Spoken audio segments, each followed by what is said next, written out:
नमस्कार मित्रांनो, राज्याची अर्थव्यवस्था या विषयातील आपला हा भाग 3 असणार आहे। यामध्ये आपण महाराष्ट्राचा आर्थिक विकास, सेवा क्षेत्र आणि इतर संकीर्ण माहिती बघणार आहोत, जे की आपल्याला एक्झामसाठी महत्त्वाची असणार आहे। येणारी एयोमा परीक्षा असेल किंवा संयुक्त पूर्व परीक्षा गट ब आणि गट क असेल, या दोन्ही परीक्षेसाठी हा व्हिडिओ महत्त्वाचा असणार आहे। तर भाग 2 मध्ये आपण पायाभूत सुविधा हा टॉपिक बघत होतो। त्यातील काही 2 ते 3 टॉपिक सुटलेले होते। त्यातील आपल्याला सुटलेले टॉपिक इथे कव्हर करायचे आहेत। प्रथम आहे रेल्वे। भारतातील पहिली रेल्वे 16 एप्रिल 1853 रोजी सुरू झाली आणि त्यावेळेस भारताचे जे गव्हर्नर जनरल होते ते डलहौसी होते। ती पहिली रेल्वे बोरीबंदर म्हणजेच मुंबई CST पासून ते ठाणेपर्यंत सुरू झाली। 34 किलोमीटरचं अंतर होतं तिचं। रेल्वे मार्ग विकासात भारत आशियामध्ये रेल्वेच्या जाळ्यामध्ये दुसऱ्या क्रमांकावर आहे आणि आशियामध्ये रेल्वेच्या जाळ्यात पहिल्या क्रमांकावर रशिया आहे, हे लक्षात ठेवायचं आहे। त्यानंतर जगामध्ये 4थ्या क्रमांकावर आहे भारत। भारतामध्ये रेल्वेचे 18 विभाग आहेत, त्यातील 2 आपल्या महाराष्ट्रामध्ये आहेत। पश्चिम रेल्वेचे जे हेडक्वार्टर आहे ते चर्चगेट मुंबई येथे आहे आणि मध्य रेल्वेचे हेडक्वार्टर जे आहे ते CST मुंबई येथे आहे। दोन्ही मुंबईमध्ये आहेत, त्यामुळे इथे कन्फ्युजन होऊ शकतो। त्यानंतर विमान वाहतूक आहे। आंतरराष्ट्रीय विमानतळे 3 आहेत महाराष्ट्रामध्ये, मुंबई, पुणे आणि नागपूर। मुंबईचं छत्रपती शिवाजी महाराज आंतरराष्ट्रीय विमानतळ सांताक्रूझ येथे आहे। पुणेचं लोहगाव विमानतळ आणि नागपूरचं डॉक्टर बाबासाहेब आंबेडकर आंतरराष्ट्रीय विमानतळ जे की सोनेगावला आहे। त्यानंतर देशांतर्गत वाहतूक करणारे विमानतळ महाराष्ट्रामध्ये मुंबई, पुणे, नागपूर, छत्रपती संभाजीनगर, जुहू, कोल्हापूर, नांदेड, शिर्डी, ओझर, नाशिक येथे आहेत। देशातील पहिले विमान उड्डाण कराची ते मुंबई येथे झाले 1932 मध्ये आणि ते टाटा एअरलाइन्सने केले होते। मिहान हा प्रकल्प नागपूरमध्ये आहे। बहुआयामी आंतरराष्ट्रीय प्रवासी व कार्गो हब येथे उभारण्यात आहेत। हॉल्कॉन हा प्रकल्प नाशिक येथे आहे। त्यानंतर जलवाहतूक आहे। महाराष्ट्राला 720 किलोमीटरचा समुद्रकिनारा लाभलेला आहे। त्यामध्ये एकूण 49 बंदरे आहेत आणि त्यामध्ये 2 मोठी बंदरे आहेत। एक म्हणजे JNTP असेल आणि दुसरं म्हणजे नावाशेवा बंदर असेल। याबद्दलची माहिती आपण भूगोलामध्ये बघितली होती। महाराष्ट्राचं बंदर विकास धोरण हे 2016चं आहे। मुंबई येथे माझगाव गोदीत युद्धनौका बांधल्या जातात आणि देशातील सर्वात मोठे कंटेनर पोर्ट हे नावाशेवा बंदरमध्ये आहे, हे लक्षात ठेवायचं आहे। त्यानंतर आपण जे आजच्या व्हिडिओमधलं टॉपिक आहे ते सुरू करतोय, म्हणजेच महाराष्ट्राच्या अर्थव्यवस्थेची वैशिष्ट्ये। महाराष्ट्रामध्ये विपुल नैसर्गिक साधन संपत्ती आहे, कुशल मनुष्यबळाची उपलब्ध आहे, म्हणजेच नॅचरल रिसोर्सेस जे आहेत ते महाराष्ट्रामध्ये इनफ प्रमाणामध्ये आहेत आणि सोबतच ह्युमन रिसोर्स पण चांगल्या प्रमाणामध्ये उपलब्ध आहे। आधुनिक टेक्नॉलॉजी उपलब्ध आहे आणि विकसित पायाभूत सुविधा आहेत, म्हणजेच ज्या डेव्हलप पायाभूत सुविधा आहेत त्या महाराष्ट्रामध्ये इझिली अवेलेबल आहेत। त्यानंतर महाराष्ट्राचा आर्थिक विकास आहे, त्यामध्ये कृषी क्षेत्र आहे।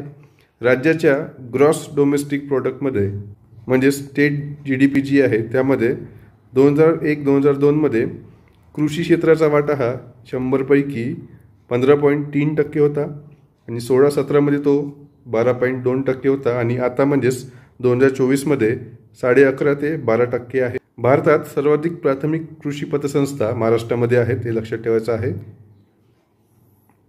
त्यानंतर कृषी क्षेत्रातील समस्या आहेत।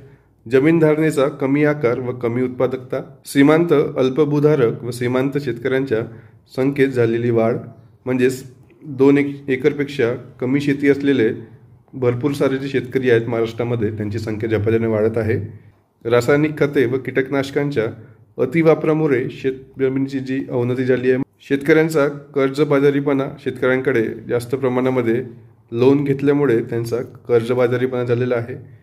भूसुधारणा कायदे व पीक पद्धती यांच्या सदोष अंमलबजावणी, म्हणजेच जे लँड रिफॉर्म्स आहेत आणि ज्या पीक पद्धती आहेत म्हणजेच क्रॉप मॅनेजमेंट आहे, त्याचं अपुरं जे ज्ञान आहे ते शेतकऱ्यांना भेटलं आहे, त्यामुळे त्याची अंमलबजावणी आहे, जे इम्प्लिमेंटेशन आहे ते प्रॉपर तरीकेने आपल्या महाराष्ट्रामध्ये झालेलं नाही आहे।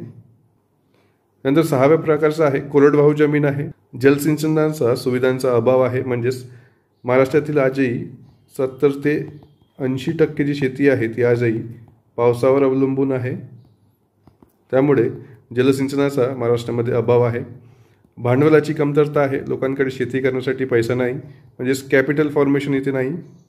त्यानंतर ग्रामीण विकास योजनांचा अयोग्य अंमलबजावणी महाराष्ट्रामध्ये होत नाही. विपणन व्यवस्थेची कमतरता आहे, म्हणजेच मार्केटची कमतरता आहे. शेतकरी जे उत्पादन पिकवत आहे त्यांना ते विकण्यासाठी मार्केटचा अभाव आहे आपल्या महाराष्ट्रामध्ये, आणि सोबतच त्यांना त्या पिकवलेल्या धान्याचा पुरेसा भाव पण मिळत नाही.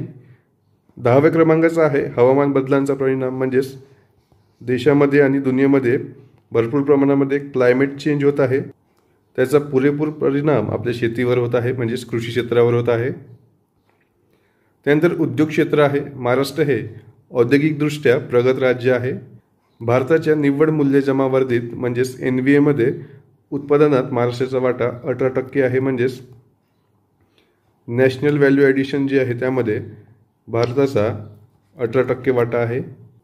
त्यानंतर औद्योगिक क्षेत्रातील समस्या आहेत. शासकीय दप्तर दिरंगाई आहे, म्हणजेच शासनातील जे व्यक्ती आहेत, जे अधिकारी बसले आहेत, त्यांच्या कामामध्ये चुकारपणा दिसतो.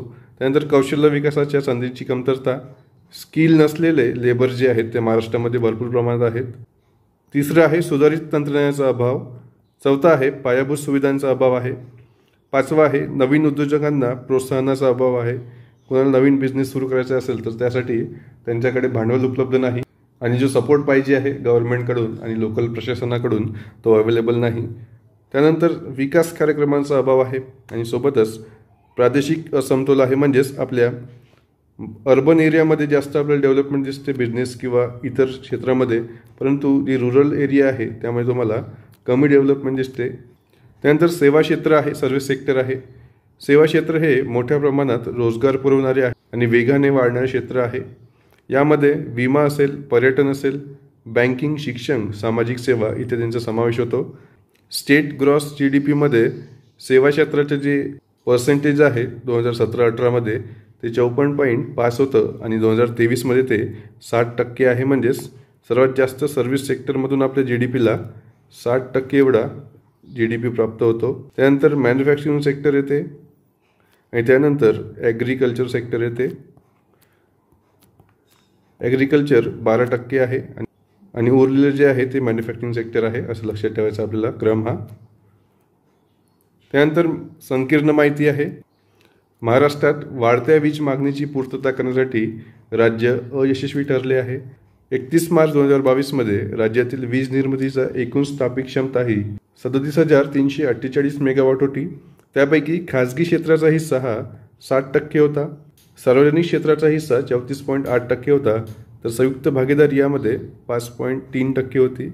वीज निर्मितीच्या स्थापित क्षमतेमध्ये देशात महाराष्ट्राच्या सर्वाधिक 10.9% हिस्सा आहे. महाराष्ट्रामध्ये सर्वाधिक वीज निर्मिती जी आहे ती औष्णिक विजेपासून होते, म्हणजेच 65% वीज जी आहे ती औष्णिक विद्युत निर्मितीपासून होते. त्यानंतर जलविद्युत आहे, पवन विद्युत आहे.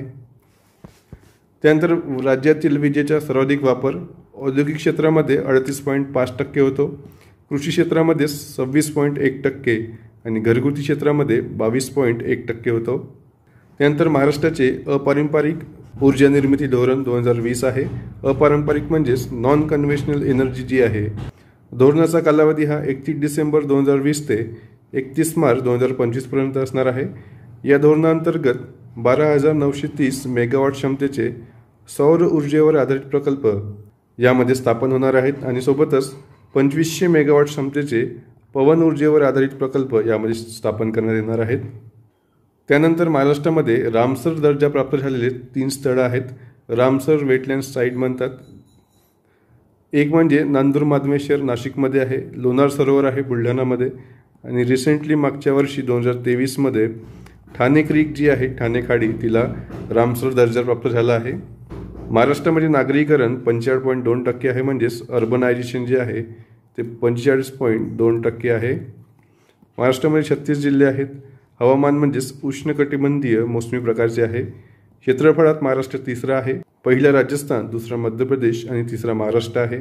लोकसंख्येमध्ये महाराष्ट्र दुसरा आहे, पहिला उत्तर प्रदेश आणि दुसरा महाराष्ट्र आहे.